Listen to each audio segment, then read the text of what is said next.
हमारा जीवन खुश और खुशहाल अपनी मेहनत की कमाई से ही होता है। दूसरे लोग हमें कितना भी पैसा दे दें, कितना भी कुछ हम पर रहमत कर लें, उससे हमें सुकून नहीं मिलता। हमारी मेहनत की कमाई चाहे थोड़ी हो चाहे बहुत हो, उसी से हमें आनंद आता है और उसी में संतोष हमें कर लेना चाहिए, क्योंकि अपनी खून पसीने की कमाई अपनी ही होती है।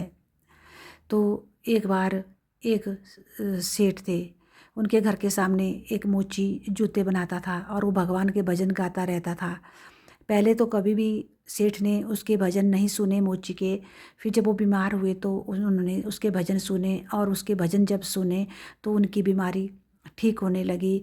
और तब उन्होंने मोची को बुलाया और कहा कि तुम तो बहुत अच्छे भगवान के भजन गाते हो, मेरी बीमारी इतनी डॉक्टरों से ठीक नहीं हुई जो तुम्हारे भजन सुनकर होने लगी है। तो उन्होंने उसको इस खुशी में 50 रुपये दिए, और मोची ने वो 50 रुपये लिए और चला गया।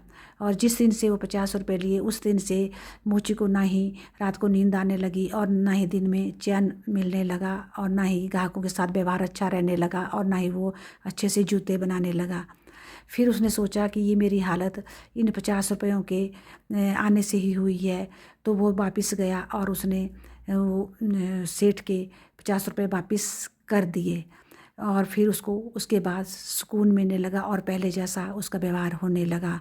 तो इससे ये शिक्षा मिलती है कि जो सुकून, जो सुख अपनी मेहनत की कमाई का है, चाहे वो थोड़ी हो चाहे वो बहुत हो, वो दूसरों से लिए गए धन और दौलत का और वस्तुओं का नहीं है।